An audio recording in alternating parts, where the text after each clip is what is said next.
Assalamualaikum warahmatullahi wabarakatuh. Baik, terima kasih teman-teman. Selamat pagi. Kita melanjutkan belajar kita di mata kuliah pengantar ekonomika. Sebelumnya kita sudah belajar tentang teori permintaan dan penawaran. Oleh karena itu, kita melanjutkan belajar tentang keseimbangan pasar atau equilibrium market. Gabungan. Apa itu keseimbangan pasar? Ya, keseimbangan pasar ini merupakan gabungan dari permintaan dan penawaran. Ini kurva di supply-nya dan ini kurva demand-nya. Di titik ini adalah equilibrium atau titik keseimbangan. Titik keseimbangan itu apa? Perpotongan kurva permintaan dan kurva penawaran. Ini disebut titik keseimbangan atau equilibrium. Sedangkan harga pada titik perpotongan ini disebut harga keseimbangan atau equilibrium price. Jadi pada saat di titik ini ada harga keseimbangan. Jadi berapa harga keseimbangannya? Ini adalah $4. Lalu jumlah barang pada titik ini, disebut adalah jumlah keseimbangan atau equilibrium quantity. Jadi keseimbangan jumlah barang yang ditawar, jumlah barang di titik keseimbangan. Jadi pada saat di titik ini konsumen maupun produsen bersedia membeli atau menjual di harga $4 dan jumlah barang yang dibeli atau yang ditawarkan ini sebanyak 7. Lanjut. Jadi dalam perpotongan kurva permintaan dan kurva penawaran ini ada surplus dan ada shortage atau kekurangan. Surplus ini situasi di mana jumlah barang yang ditawarkan lebih besar daripada jumlah barang yang diminta. Jadi ini supply-nya lebih besar daripada di demand-nya. Makanya ini disebut surplus atau jumlah barang yang ditawarkan lebih besar daripada jumlah barang yang diminta. Untuk mencapai kembali ke keseimbangan, titik keseimbangan, caranya bagaimana? Caranya adalah mengurangi harga jual. Jadi harganya diturunkan dari $5 menjadi $4 sehingga ini kembali ke titik keseimbangan. Sedangkan kalau ini shortage, ini jumlah demand-nya ini lebih besar daripada supply-nya. Untuk kembali ke titik keseimbangan ini caranya adalah dengan meningkatkan harga jual. Jadi harganya ini di 3 karena ini ke shortage-nya, ini caranya untuk kembali ke titik keseimbangan ini adalah dengan cara menaikkan harga jual barang itu sendiri, sehingga ini akan menyebabkan kembali ke titik keseimbangan atau di titik hitam ini di 7, di harga ke-7, di harga 4 dengan kuantiti 7.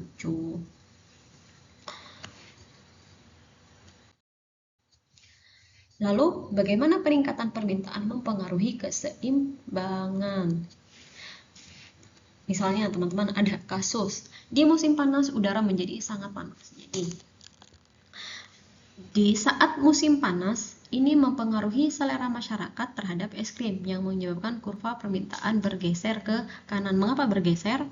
Karena faktor yang mempengaruhi ini adalah selera. Jadi seperti yang kita sudah bahas sebelumnya, selera ini faktor lain di luar harga, maka dia menyebabkan pergeseran kurva. Di sini awalnya di titik warna biru ya, di warna garis warna biru ini keseimbangan awal. Jadi pada saat terjadi musim panas, udara ini menjadi sangat panas, konsumsi atau selera masyarakat terhadap es krim ini akan meningkat karena cuaca sedang panas. Ini akan menggeser kurva permintaan ke kanan sehingga muncul titik keseimbangan baru.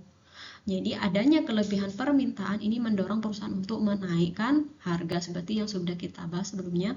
Jika jumlah barang yang permintaannya ini lebih besar daripada supply-nya, cara untuk kembali ke keseimbangan ini adalah dengan menaikkan harga. Jadi pada saat terjadi pergeseran kurva permintaan ini mendorong perusahaan untuk menaikkan harga. Jadi awalnya 4, ini harganya menjadi 5 karena ada perubahan jumlah barang yang diminta. Jadi 7 menjadi 10. Lalu bagaimana penurunan penawaran mempengaruhi keseimbangan? Jadi Di suatu hari angin topan melanda ladang tebu sehingga meningkatkan harga gula.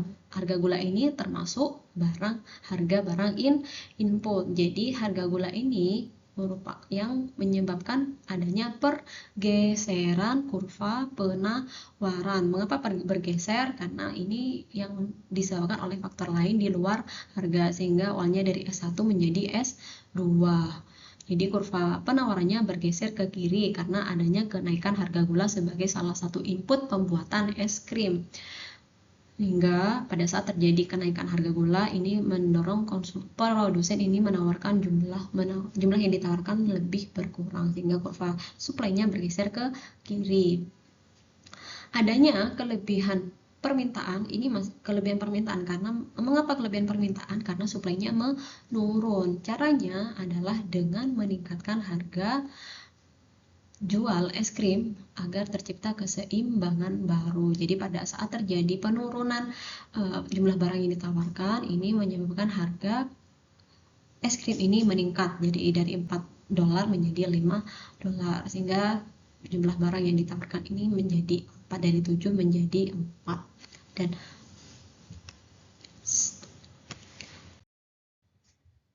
oke teman-teman, lanjut. Bagaimana penurunan penawaran ini mempengaruhi keseimbangan? Jika kasus sebelumnya ini tentang udara panas yang mempengaruhi kurva permintaan, yang menggeser kurva permintaan ke kanan, dan angin topan yang menyebabkan harga gula ini meningkat sehingga mengurangi jumlah barang yang ditawarkan atau kurva penawarannya bergeser ke kiri. Ini terjadi di saat yang bersamaan jika udara panas dan angin topan ini terjadi di musim panas yang bersamaan.